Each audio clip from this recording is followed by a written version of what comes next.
What if Darth Vader survived Return of the Jedi started off as...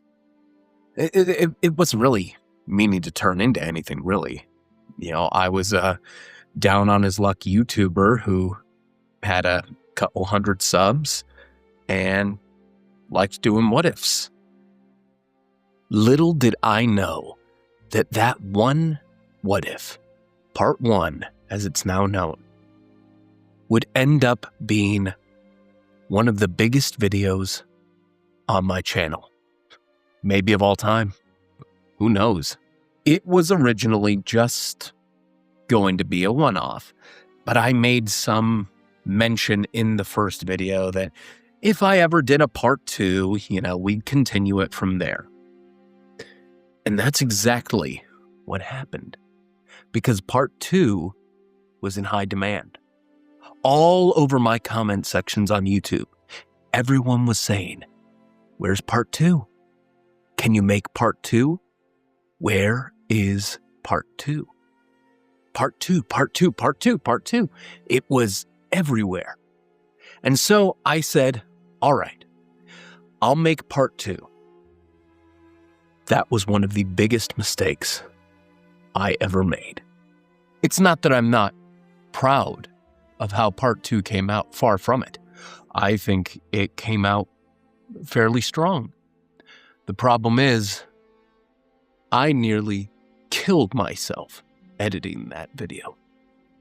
I was so burnt out by the time I finished editing on part 2 that, I was just ready to, write it off as a 2-parter and say, you know what? I gave you 2 parts. We'll just stop there, And I figured after part 2, had more or less underperformed severely compared to, part 1. I figured, people will watch this and they'll think, yeah, this isn't really worth following along. I didn't really think anyone was going to be asking for part 3. It was so foolish. I was so foolish. It was everywhere. I mean, absolutely. In every single one of my comment sections. I mean, here I am, I'd like to think that I'm more than just someone who does what if videos. That's what got my channel on the map, but I also had this whole 9-book Cassius series that I was working on, and I'm putting out these chapters, and while it did have a very dedicated following, it was more underground, I guess you would call it. If the Book of Cassius could be compared to anything, I would say it's like a series of independent films that might get screened at like Sundance or something, or a film festival. But if we're talking, what if Vader survived Return of the Jedi? Buddy, in terms of popularity on my channel, it's like comparing Little Miss Sunshine to Avengers Infinity War. There's that stark a level of popularity between the two. Sorry, did you mean to say stark contrast? Then came the dark times. My productivity was at an all-time low. And, I was trying to build up my presence on other platforms like TikTok. And no matter what, I would still get people following my channel simply to ask if I was going to release part 3.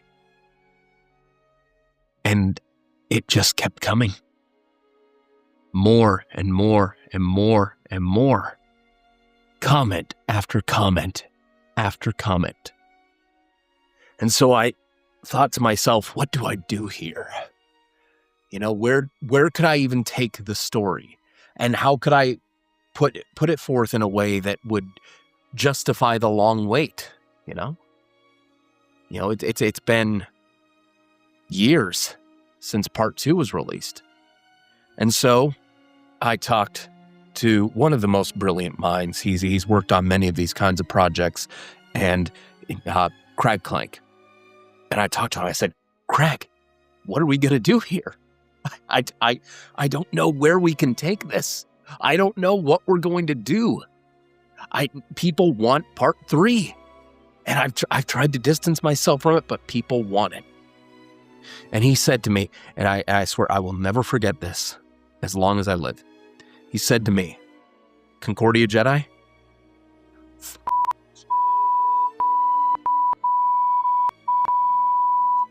I had never once imagined I would hear those words come out of his mouth, but he was absolutely right. And then what he said next shocked me even more. He said, Concordia Jedi, I want to bring in elements from the Rise of Skywalker's original Duel of the Fates script, including the Eye of Webbish Bog. And I thought, well, that would be a great way to explain where Ahsoka goes, at the end of part 2 and like what she uncovers on Mustafar. And so then the pieces started slotting together, and I started writing, and I started writing, and writing, and writing. Very soon, I'd come up with a script for a what if that would be almost an hour in length. And that's uncommon for me.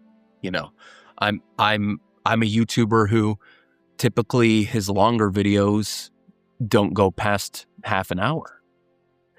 And I remember thinking to myself, the toughest part of this whole what if process is not writing it out. That is difficult, but it's not the toughest part. It's editing. Editing all of these clips together and adding the music and the sound effects, making sure that every frame is a painting.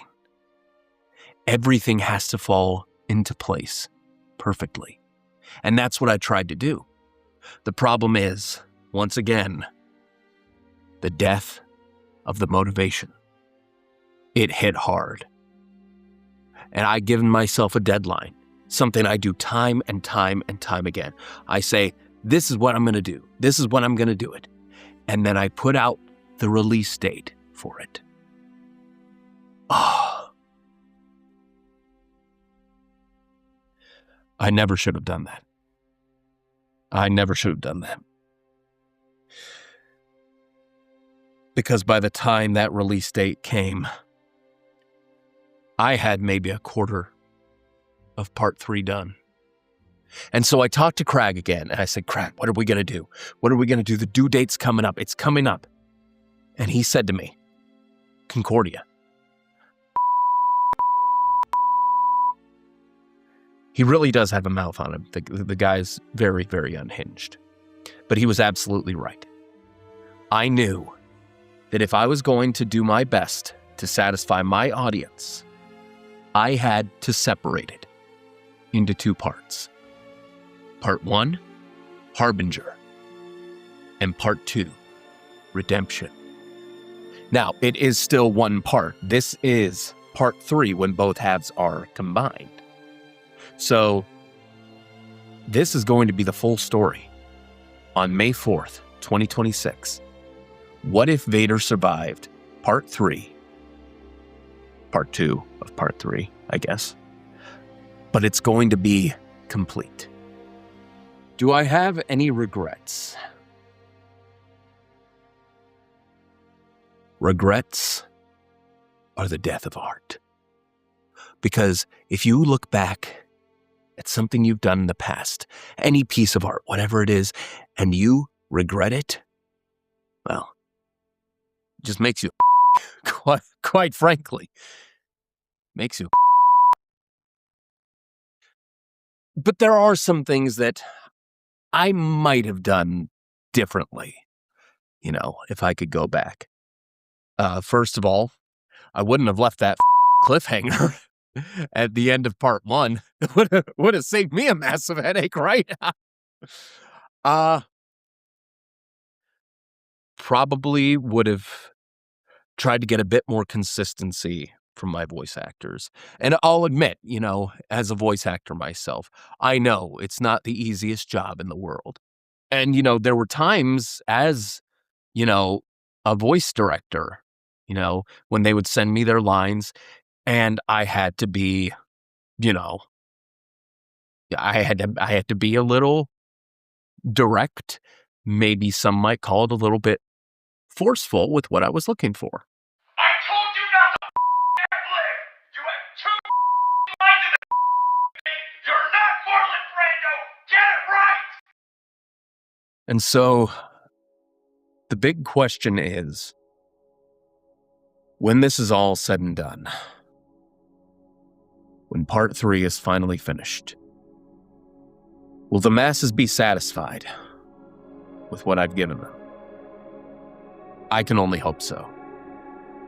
Because Crag and I we've put so much into this because we know the demand is there. And if anything, this whole process has showed me a few things.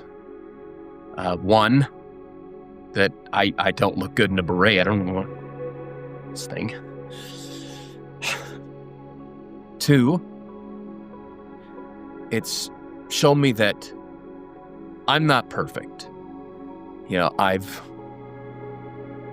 I've canceled projects that I wanted to do. I've announced things without following through on them. And I've cut ties with some people along the way. Some deserved, some not deserved. And it's also shown me that when the demand gets this high for a project that you've lost so much passion in, a project that you would be happy to just let sit on the back burner forever, there's a whole swell of emotions that comes with it. Above all, I think what I've realized about this whole situation is that I